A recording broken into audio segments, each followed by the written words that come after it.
What is up, everybody, and welcome to Real Talks Podcast. We're going to break down what it takes to live life on your terms through entrepreneurship, specifically real estate investing. So we're going to hit it hard, the good, the bad, and the real, because that climb, as any entrepreneur knows, is never smooth. My name is Mike Singletary. I'm your host. So let's get real.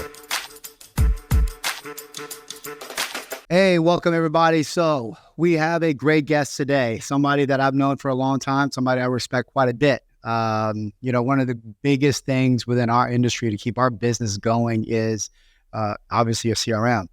I have used so many different CRMs, and typically I'm not the one in it. And it depends on what stage you are within your business cycle.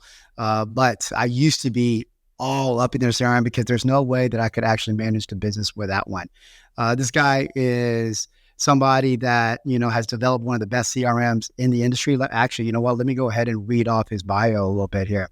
So Don is a Marine, and for the last 7 years, he had systems. They obviously had systems and process for everything. So while working in the contracting department, he developed a CRM that tracked all the units requested from requirement to award, tracked over 200 million in contracts, and is still used to this very day. So in 2014, him and his business partner started wholesaling, flipping houses, and then built REI Automation Squad, his first CRM version, just due to the requirements in his business. I think all of this that has kind of produced a platform. That's how it started, right?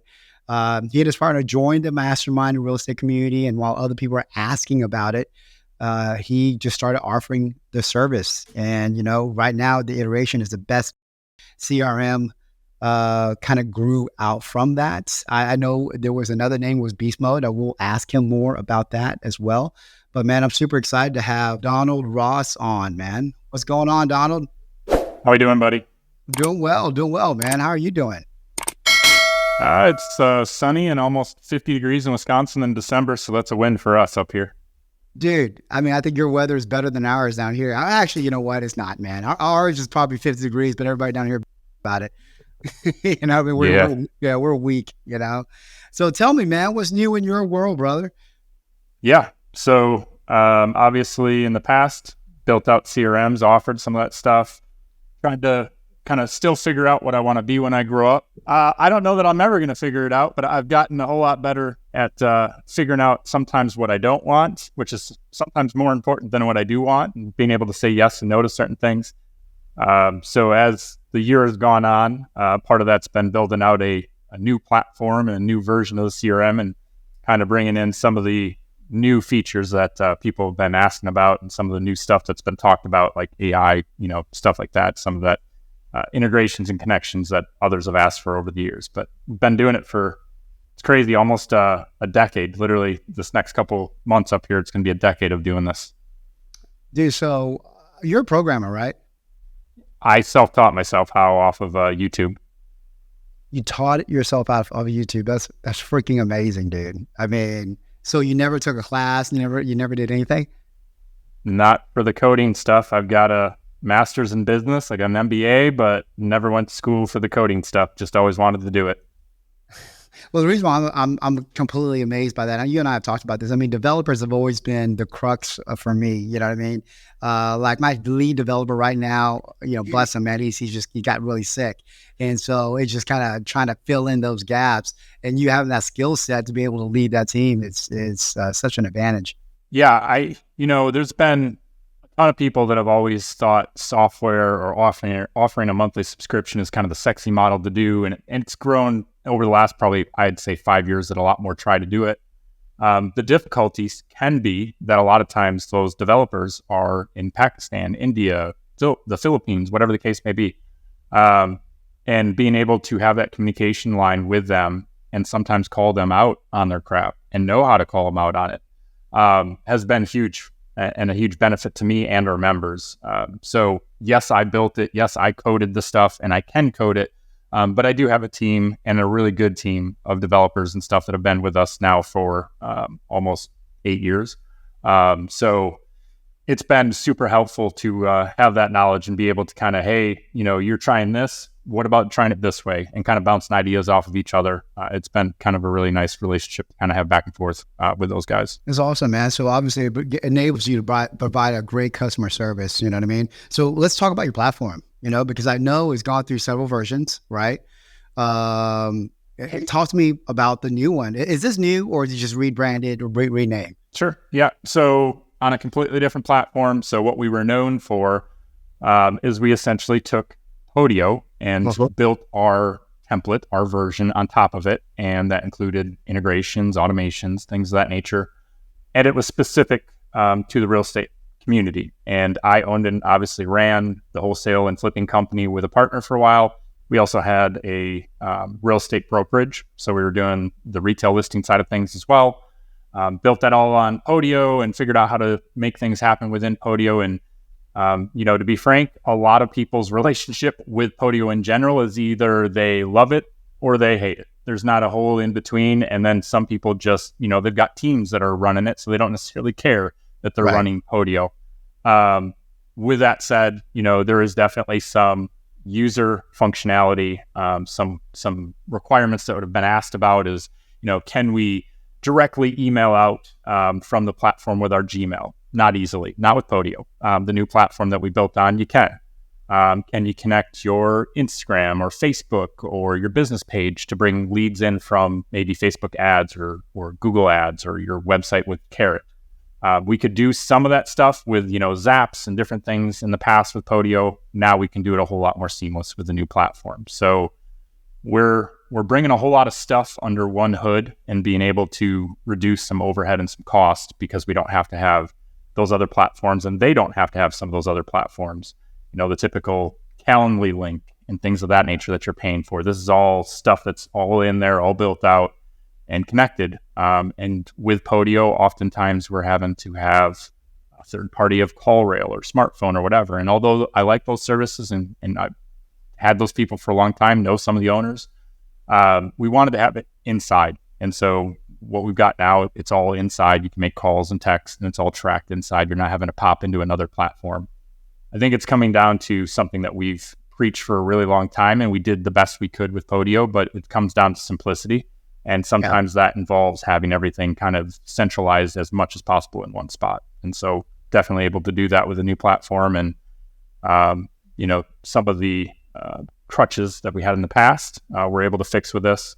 And I'm super excited to kind of build this out and start offering this. And it's something that we've got a handful of people that are already using it behind the scenes and providing feedback. And that's the same thing that we did with Podio.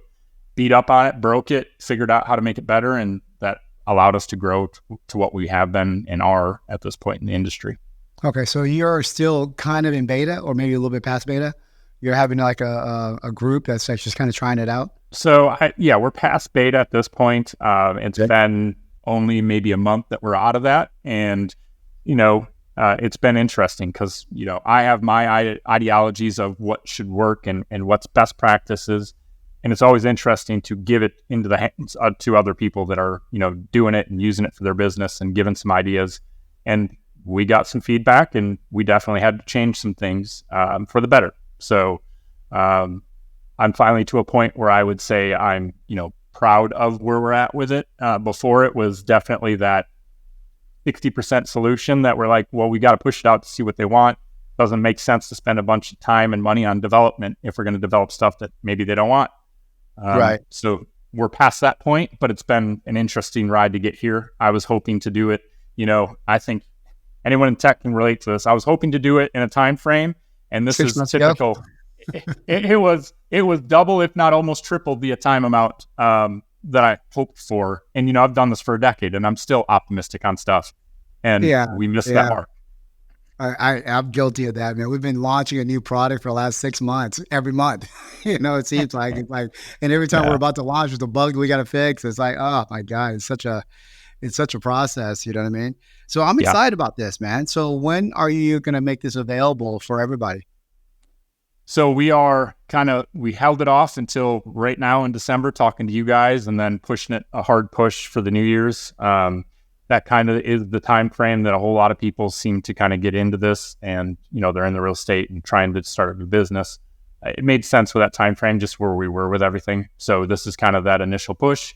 And then Nice. we'll do a very large push towards the end of December, early January. So already got users on it, already got people that have signed deals and work deals in it. So it's working already. Now it's just how do we get the rest of the people on it? And, as a business owner, it's one of those things that I get asked, are we completely leaving Podio and not using it anymore? No, we're giving it as an option. There's going to be people that are going to stay on Podio. There's going to be people that don't.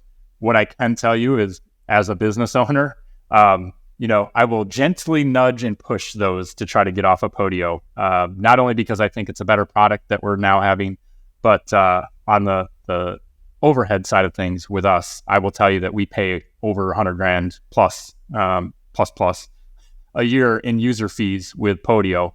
And we could substantially reduce some of that overhead on our side if we got a lot of our people over to the other platform. Well, I mean, I use, obviously, like most investors, I've used Podio quite a bit. Now, I have somebody on my team that's an expert at it. I'm really not, but it was always really kind of frustrating because once that property went from one classification to another, and I might be butchering this, right?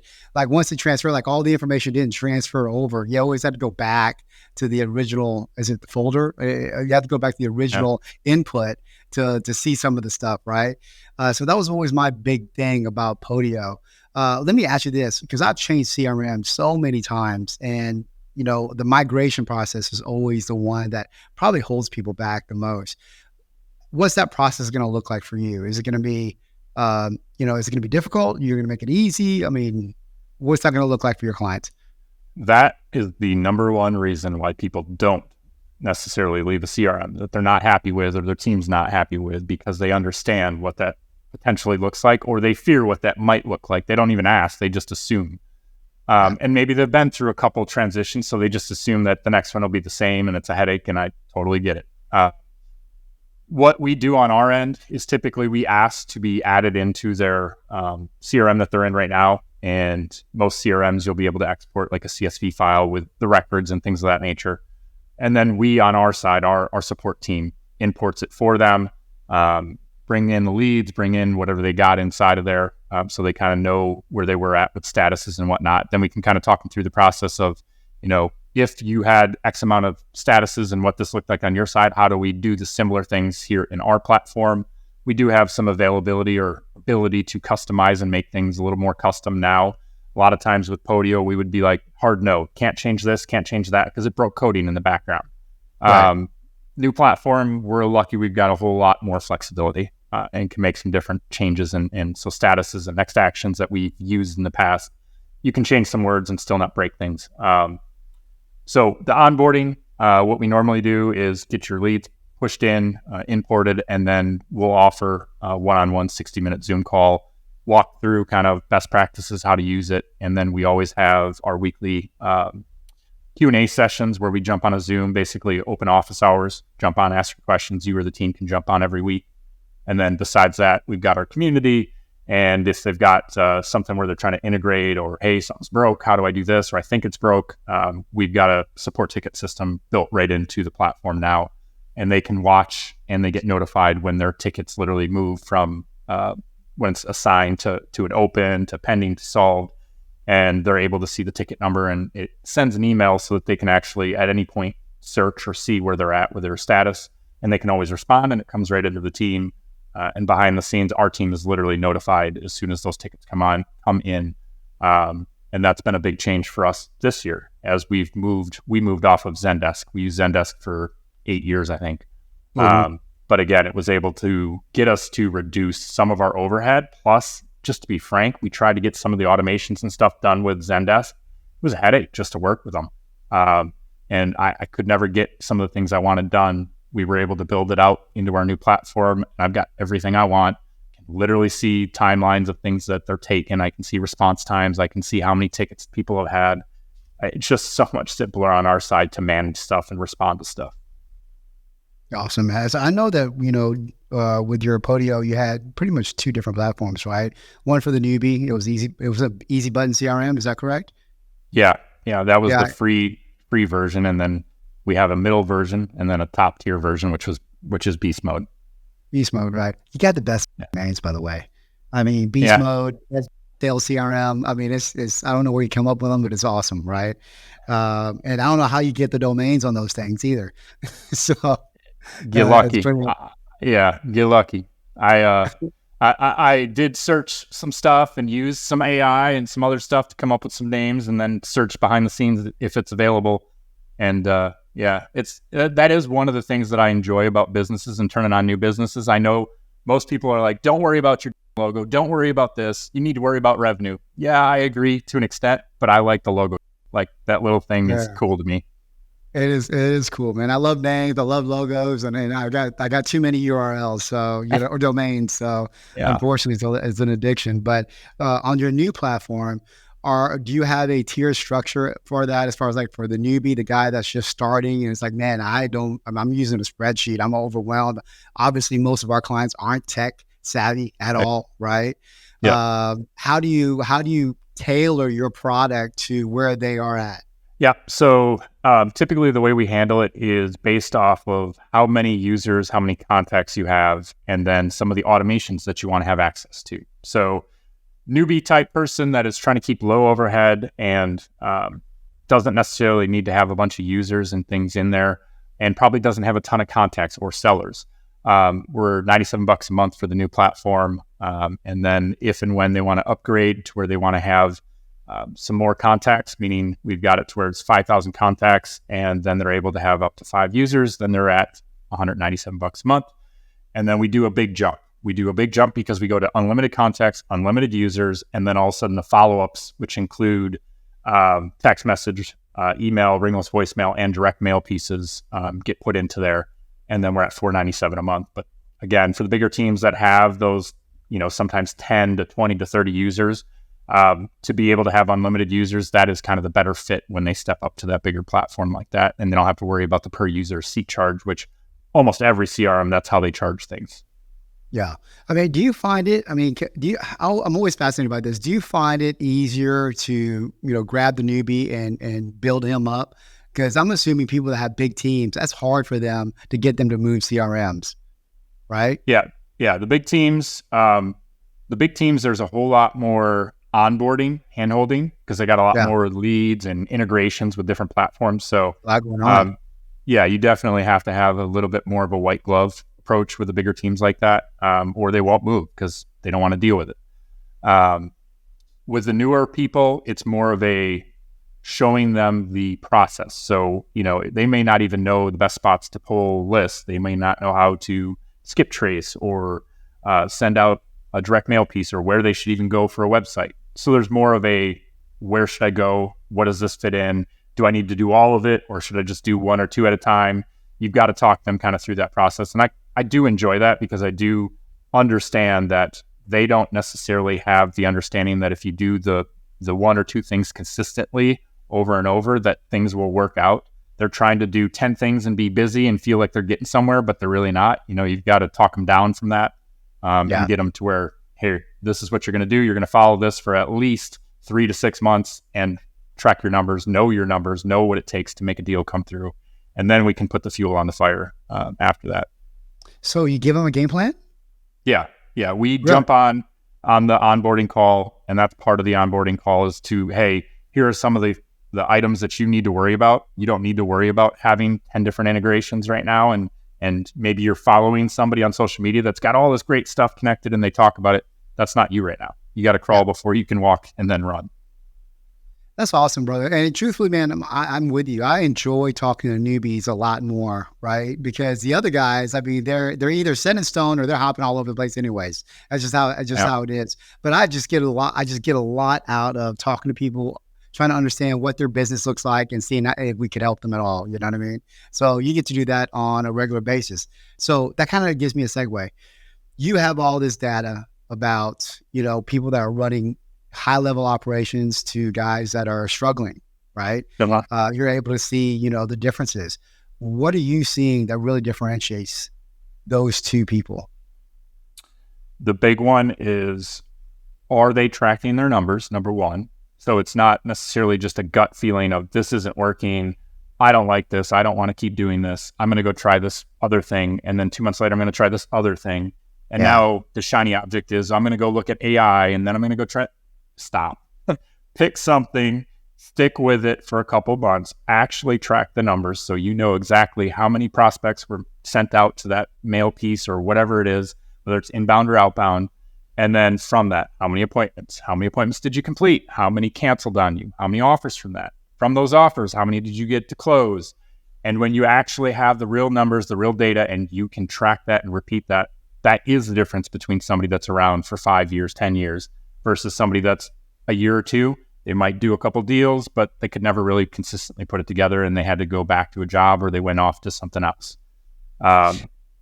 Yeah. It's so true, bro. I mean, it really is, man. And everybody, it's so, I don't know if annoying's the right word, man. When they get all upset about some campaign, if it didn't work the first month or even the second month, it's like, man, you got to stick with something, in my opinion, at least 5 to 6 months, to see that going through, because most deals,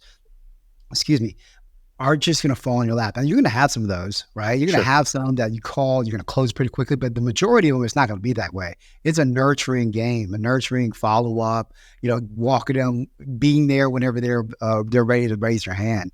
So I'm assuming you see the same thing. Let me ask you another question when it comes to marketing. What are you seeing right now that's really, really effective? We're watching a whole lot more people that are figuring out, number one, if you can get direct county data easily, do that. And then if you're able to stack that stuff on top of each other so you can see that they're on 3, 4, 5 lists. And then from that, figure out a process. And what I mean by figure out a process, I mean, take that list, skip trace it. From that first skip trace, cold call all of them, try to get through and figure out if you're talking to the right person. If you are, great, run your sales process. If you're not, you can't, and you skip trace it a second time with another provider and can't get a good number to them, are you sending direct mail? If you get return mail, are you doing something with the return mail to try to find them? There's got to be kind of a flow, a funnel. And unfortunately, I see a lot of people that are like, I get a list, I skip trace it, I'm going to call them, I'm going to text them, I'm going to direct mail them, I'm going to do everything at once. And so you're technically kind of spending the same amount of time and money on every marketing channel when you could push it through the flow and reduce your time and money on stuff. Dude, you're speaking my language, man. So, we have it, what is called, I think other people call it the same thing. We call it sequence marketing, right? Because we always want to hit it first with cold calling because that's the cheapest, that's the easiest. And we're really focusing on the RPC, the right person contact. Because if I get that, I get the RPC, then I can text them, I can do whatever, right? And then we go ahead and direct mail everything that we cannot get the RPC to. And it just, our cost per contract is so much lower because of it. If you have a CRM that tracks that for you, man, you know what I mean?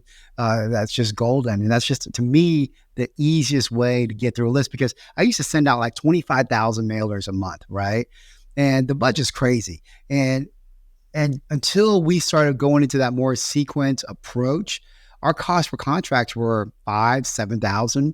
Now our costs per contract are less than $2,000, right? Hovering around $1,800-$1,900. So huge difference. Yeah, that is the biggest thing, right? So your labor time is going to be a little high, obviously, with cold calling, but as far as the cost to get to them and the platforms to get to them, it's going to be the simplest way to do it. Especially as, things have changed. The terrain has changed big time over the last 6 months, a year with text messaging and, having that cold outreach ability. Whether you can do it, can't do it, that's other people will make those decisions for their business. But how people did things before in the last year are not going to be the same now here in today's age. You're having to make some adjustments how you reach out to people and what you do and don't do. I agree, man. What do you see in the forefront, though? Like, what do you see moving forward from your clients? A lot of them are shifting to what we just talked about, trying to get in the right person, right time. But they're also shifting their dollars more to a either PPC or SEO mentality as well. So as they kind of figure out that the cold outreach has got to have some shift to how they do things, they're figuring out that, okay, if I spend money on PPC and get that dialed in, those are more likely to be ready right this minute. Whereas maybe a cold call or a direct mail piece, not all the time are they ready to go right now. I know for us, when we were doing it, direct mail piece, on average, it was taking us right around 6 to 8 months before we were closing. Now we had Yeah. some unicorns where we would close them right away, but the average for us was we were sending out typically 4 or 5 pieces of mail, following up with them, and then they were finally ready to go, that time period later. Whereas the PPC stuff, usually if they're searching for you, they're pretty much ready to go.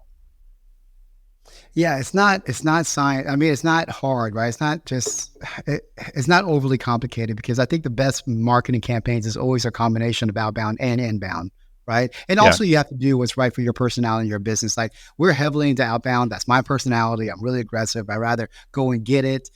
We understand how to create the team, but you know what? That could be daunting for some people, right? So you got to find that marketing piece that really works for your personality. And then on the back end, obviously keep everything organized, because everything is about the follow-up in this business. I mean, like everything, right? Yeah. So let me ask you this, brother, because I know you're a pretty straight guy, and I want to hear about your hero's journey, because a big part of our podcast is about that hero's journey, because we all know this road it's not a straight line, right? I mean, we'd go through some things. So top of mind, what is something that you went through within the last, entrepreneurial journey that you're like, just knocked your ass down and you didn't know if you were going to get up or not? Sure. Yeah. I will, on a personal level, without going into super detail, I will tell you the last year has been an absolute punch to the face. And that has been on a business level and personal level. With kids and divorces and things of that nature, that's probably enough detail that most can figure out that there's drama that comes with that and stuff that comes with that. So you get to deal with that. And then you get to deal with a business, and there's good months, there's bad months, and then real estate cycles will move and shift. And so you get to move and shift with that. So, I will tell you part of last year. I don't know about you guys. We did. Interest rates dropped. We're like, holy crap, man. Yeah. What happened? The faucet just turned off, right? So 100%. I think whoever says that they did not, providers said they did not, I think your funds are full. You know what I mean? Yeah. It's automatically me, right? So did that happen to you guys? Oh yeah, 100%. And I will tell you that is why there's some different branding and names that are going to be out there with us besides REI Automation Squad. Although I love my name and that got us started, it also pigeonholed us, because with the REI Automation Squad, you're expecting that it's real estate investing. As much as I love real estate investing, there's other communities that I'm a big fan of. I like my hot rods. I like my cars. I like my guns. There are other platforms, other businesses that I can help with a sales process, with follow-up. So, we're building out Patriot Business Systems. And I just got the first attempt at the logo, and we were just talking about this. I love logos. It's a badass bald eagle cartoon character. Like, I can't wait to actually release it and start pushing on that. But we've already started talking to some small businesses here locally that we're going to start providing some of the services for. But I want to kind of be in that blue collar, plumbing, electrician, roofer, on top of what we've already done with real estate investors and continue to do. So we're going to diversify. Yeah. I mean, those guys, dude, talk about them. I don't even think those guys work off an Excel spreadsheet. Some of them, you know what I mean? A lot of them chuck don't. In a truck and a notebook type of stuff. Yeah. Yeah. So you can take, that and give them a basic CRM and be like, hey, here's an app. Here's a system that you can put your contact in, and I can show you how to turn something on where you could reach out to them for the next 6 months, 12 months. And when all of a sudden you're closing customers and leads that you would have never remembered, you definitely see kind of, okay, it's an epiphany moment. At this point, I've got hundreds of investors that have used our follow-up, and I've got testimonials where they've made 80 grand, 100 grand from people they completely forgot about, and the follow-up was able to bring it back in. So we're just doing the same things. It applies across all businesses. And as part of kind of the retired military, we moved to a small farm town that's population 4,500 on a 35-acre farm, backed up to 200 wetland acres. Leave me the hell alone. Heaven. You're that kind of guy, though, man. Yeah. I don't want to talk to you. You know what I mean? It's like, I want to be out of here, enjoy my family. Yeah. And it's our little heaven. And it looks 7 minutes.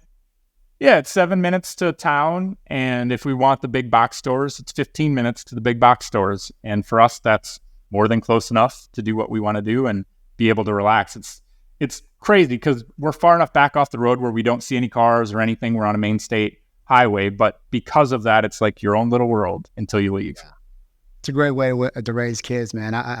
One of my goals is to have at least a ranchette with 20 acres as at the least, but I really want to get more acreage than that, you know. And I'm a city guy. I'm going hunting for the first time. I know you're a hunter. So to talk on that, I grew up in the city. I grew up on literally the last lot that is considered the town of or city of, and my dad lives 12 minutes from us. So I'm back by my hometown growing up. Nice. But I never went hunting growing up. My dad didn't go hunting. No way. I assumed you're a hunter, man. Being military, everybody assumes, Marine Corps, you have to hunt. I had no idea what the hell I was doing. I had some really good actual local businesses that I've been talking to, services that I happened to talk to the one guy, and he's like, oh yeah, I'm a trophy hunter. I've gotten trophies from the state of Wisconsin for bucks and this and that. And he's like, you want to put up a blind or a tree stand? He's like, I'll help you. I'll help out a vet. Because I got hardware in my back where I can't lift a lot of stuff and twist. So they came out, him and his son hooked me up, put up a tree stand. I was literally out in the tree stand this morning because we have a 3-day hunt here in Wisconsin from the 7th to the 10th. So didn't see anything this morning, but I'll be back out there this afternoon. Yeah. Well, for me, and especially with, you know, my kids, I just want to get them into nature. And I just want to get them, and you know what? It's not going to happen unless I do it first. So I'm going to go with somebody. They're going to teach me. You know, we're doing a hunting and fishing trip, and you know all this other stuff. But these are the things that I really want to get back to my kids right now, because we try to spend as much time outdoors as possible. We live in the city, so it's not as easy as you. I guess it is. I mean, Jesus, I'm just making excuses, right? But we live in the city, so we don't have the opportunity to go to, you know, a couple of, you know, 10, 20, 30 acres like you do and just walk out there. It makes it a whole lot easier, no doubt. I mean, even the guy that was helping me put up the stand was like, man, I wish I could walk 200 feet and be in my stand. Pretty dope, dude. It's pretty sweet. I'll have to send you a picture after we're done later today. I've got a picture and a little video from my stand. It's pretty sweet because we've got a spring-fed pond out our back. So got pretty cool setup out back. So we did that, and we started doing the home garden stuff. So we did the whole doing the tomatoes and cucumbers and all that stuff this year, and some watermelon. Never done that before either. We're figuring it out as we go. We did our first watermelon, man. It was a monster. It was like this big. I was like super impressed, you know? Yeah. Yeah. I was super impressed how everything came out, being that it was our first year and we had no clue what the hell we were doing. And honestly, we started super late in the season. Like Wisconsin, you're supposed to plant in April timeframe. We didn't even start planting stuff until like July, which is like the hottest month ever. And it's hard to get stuff to grow, but we were able to get it done. It's cool. Kids had fun. Everybody learned a little bit, and we used the food and made it, you know, a weekly thing where we go out there and pull off the plants and stuff. It's cool. Awesome, brother. You know, a big part, I mean, you know, listen, obviously we're entrepreneurs, but we're dads, right? And I think that's that's something that a lot of times while people are in the grind, they forget what the true purpose is, right? The purpose isn't to make money. The purpose is to use the money to have experiences, you know? Tell me how you are balancing that work, you know, life thing, because I know it's never truly a balance, but how are you fulfilling the roles that you need to fulfill? Well, sometimes you got to give credit where credit is due. Although I try and I do decently well nowadays compared to what I did in the early days of starting, because there's definitely seasons of grind. And when I first started the business, we did the 20-hour days and sometime overnight type stuff. And with the new product coming out, we're doing some late nights. But my wife is retired military, and she will every once in a while let me know it's time, shut it down. Being said, I do use an app that I think it's free for most of the stuff you can do. I pay, I don't know, $50 every 3 months for it, but it's Goals Wizard. I've used this thing and talked about it for, 6+ years. I swear by it. It literally makes you do a morning routine check-in of what's important for the day. What are you grateful for? What are your 3 to 5 things that you want to do?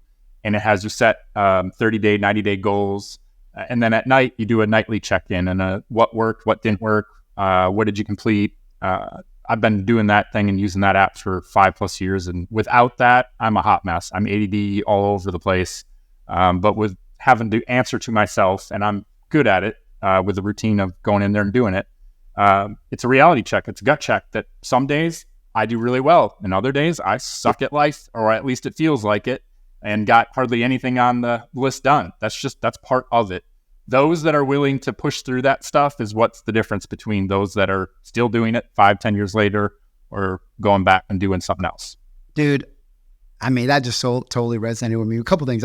Part of my morning thing is I do the affirmations as well, positive gratefulness. I send it out to Stinson and a couple other buddies of mine, a couple groups, and it really sets the tone for the day. But you'll have days, just like you talk about, where I'm like, dude, I'm crushing it. I am just like checking it off, all this. And then you'll have days where I'm not getting anything done. And sometimes I'll have consecutive days, you know what I mean? Because life happens, right? Yep. Dang. And I'll sit there and I'll lay in bed and I'll beat myself up like, oh my God, how did I let this day slip on me, where I'll go over my to-do of that day. And how did I not, I got one out of whatever, or none out of it done. You know what I mean? And so, I just have to kind of regroup and go, dude, it's going to be all right. There's always tomorrow. And just as long as one thing that I've started doing with last probably about 6 months was like, did I do one thing that led me closer to my goal? Right. And every segment of my life has a different goal. Like, obviously my kids, I have goals with that. And then my business, like if I did one thing, I don't even care if it's small, that's a check mark, man. I'm moving forward. Yeah. I'm not beating myself over like I used to in the past. Yeah, that's a huge key right there, because that positive mindset of not beating yourself down is huge. If you're beating yourself down for a couple days, a week, a month, I've been there, but at some point you've got to pull yourself out of it, because that doesn't lead anywhere well besides a tailspin, and it's hard to pull out of those. As a veteran that's been deployed and seen and done things, it can be difficult to pull out of tailspins, and so that network, whether it is family or other business owners or friends that are around, it's important. It's definitely one of those things that, who you surround yourself with is definitely a reflection of where you're going to go and part of it. So, keep that in mind. I would say, as we struggle through parenting, I mean, we got 3 teenagers in the house. We got one 10-year-old that thinks she's like 25 that we get to struggle through. Day in life of having a family and kids and a business, it's a struggle for everybody. Don't let anybody tell you like, oh yeah, I'm crushing it and it's so easy and you can just press a button and everything will come just like it is for me. Man, they're full of crap. Everyone is true, bro. Has got their struggles. Yeah. We've been able to travel and do Yellowstone with a couple masterminds, and I've got a couple hot rods and cars, and I got cool toys, but I busted my ass to get there. And there are days where I almost thought about like, why am I still doing this? Why do I keep punching myself in the face? I like it. I like the chase. I like the hunt, if you will. I don't know that I could do anything else besides kind of have my own thing. A buddy of mine has a term. I don't know if he came up with it, but he's the first person I heard. He's like, unemployable. Like I am unemployable, right? So I think that a lot of us are in that seat where, we don't have a choice, man, because we're probably never going to work for somebody else. We probably wouldn't be great employees. We're great bosses, but a terrible employee. So it sounds like we're all a very, very similar paths. I'll tell you what, man, I really appreciate you. I appreciate your candidness, brother. I'm excited about your new launch. How do people find you? How do people find your product? Yeah. So patriotbusinesssystems.com is the website. You can reach out. There's a chat feature there. Otherwise, Instagram, Facebook, we're on there. Same thing with Patriot Business Systems. If you just search that up, or Donald Ross on Facebook, you can find me there.